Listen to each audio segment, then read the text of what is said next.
Non veg మీద ఎట్టకేలకైతే lookout నోటీసులు జారీ చేశారు. అసలు ఈ లుకౌట్ నోటీస్ అంటే ఏంటి? దీనివల్ల నాన్ వెజ్‌కి ఎటువంటి ఇబ్బందులు ఎదురవుతాయి? ఇప్పుడు నాన్ వెజ్ రియాక్షన్ దీని మీద ఎలా ఉండే అవకాశం ఉంది? అంటే లీగల్‌గా అతను ముందున్న ఆప్షన్స్ ఏంటి? అట్లాగే ఇతని యూట్యూబ్ ఛానల్స్‌ని వాటిని రిపోర్ట్ కొట్టి వాటిని కూడా ఆపేసే అవకాశం ఉందా? తర్వాత తన పాస్‌పోర్ట్ సీజ్ కూడా చేయబోతున్నామని కూడా చెప్తున్నారు. సో, సీజ్ చేసే అవకాశాలు ఉన్నాయా? అనే విషయాలు మనం మాట్లాడుకుందాం. ముందుగా లుకౌట్ నోటీస్. దీన్ని యాక్చువల్‌గా ఎల్ఓసి అంటారు. లుకౌట్ సర్క్యులర్ ఇది.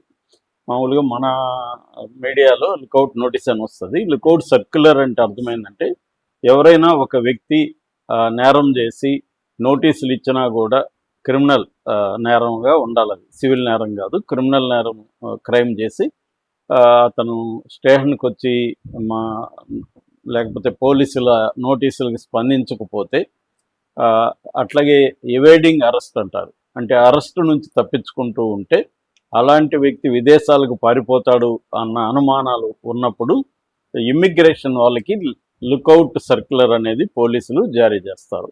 ఇది పోలీస్ స్టేషన్లో కూడా ఎవరు సిఐఎస్ఐ కాదు, పై అధికారులే, ఎస్పీ ర్యాంక్ అధికారులే జారీ చేయాల్సిన అవసరం ఉంటుంది.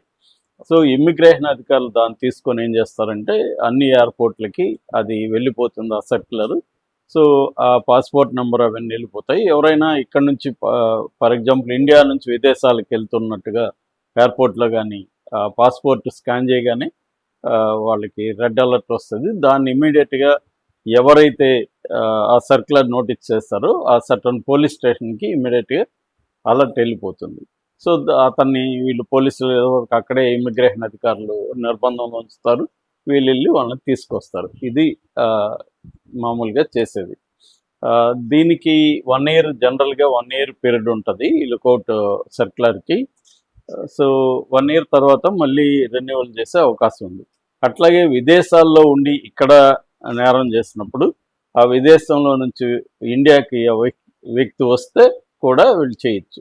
అంతేగాని ఇప్పుడు అక్కడే అతను ఉంటే మాత్రం అతనికి వచ్చే నష్టం ఏమీ ఉండదు ప్రజెంట్ సిచ్యువేషన్లో. అంటే లుకౌట్ సర్క్యులర్ వల్ల నాన్ వెజ్కి ఇమీడియట్గా వచ్చే ఇబ్బంది లేదు. అతను ఇండియాకి వస్తేనే ఇబ్బంది.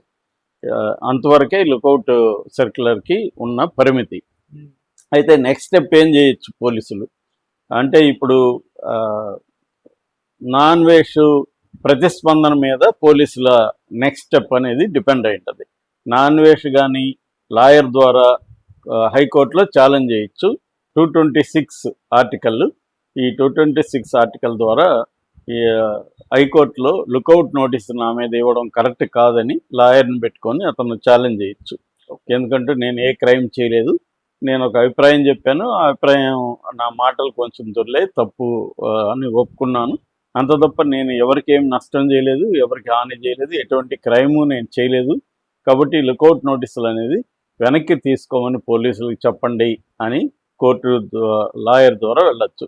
అట్లాగే లాయర్ ద్వారా పోలీసులను కూడా కాంటాక్ట్ చేసి నేను ఎక్కడికి పారిపోవట్లేదు, ఇక్కడే ఉంటున్నాను, రోజు వీడియోలు చూసుకుంటున్నాను, నేను లా అబైడింగ్ సిటిజనే, నేను అవసరం లేకపోయినా కూడా ఇండియాకి ట్యాక్స్ కడుతున్నాను, ఇవన్నీ అతను క్రెడెన్షియల్స్ అతను చెప్పుకొని పోలీసులకు నేను సహకరిస్తాను, నేను ఇండియా వచ్చే పరిస్థితి లేదు కాబట్టి వర్చువల్గా విచారణకు హాజరవుతాను వీడియో కాన్ఫరెన్స్ ద్వారా అని అతను చెప్పుకునే అవకాశం ఉంది.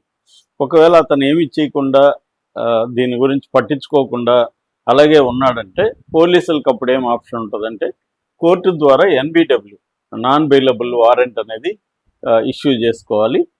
ఇష్యూ చేసుకున్నాక అప్పుడు వీళ్ళు 2 రకాలు ఉంటాయి. ఒకటి తీవ్రమైన క్రైమ్లో మాత్రం చేస్తారు, అది రెడ్ కార్నర్ నోటీస్ అంటారు. ఇంటర్పోల్ వాళ్ళకి ద్వారా, అంటే ఇక్కడ సిబిఐ ఇంటర్పోల్లో ఉంటుంది అనమాట.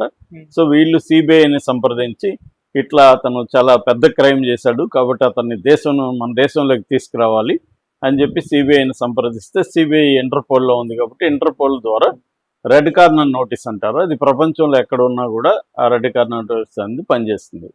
అట్లాగే కొన్ని దేశాలకు మనకి ఖైదీల్ని, నేరస్తుల్ని ఇచ్చిపుచ్చుకునే ఎక్స్ట్రాడిషన్ ట్రీటీ అంటారు. ఎక్స్ట్రాడిషన్ ట్రీటీ ఉన్న దేశాల్లో అయితే ఇలాగ మీ దేశంలో ఇక్కడ క్రైమ్ చేసి వెళ్ళిన వ్యక్తి మీ దేశంలో ఉన్నాడంటే వాళ్ళు అప్పగిస్తారు. ఇది ప్రొసీజర్. మామూలుగా ఆ, ఇప్పుడు ఆ, అన్వేష్కి కూడా ఇవన్నీ తెలియని వ్యక్తి ఏం కాదు. అన్వేష్ అనేక దేశాలు చూస్తాడు కాబట్టి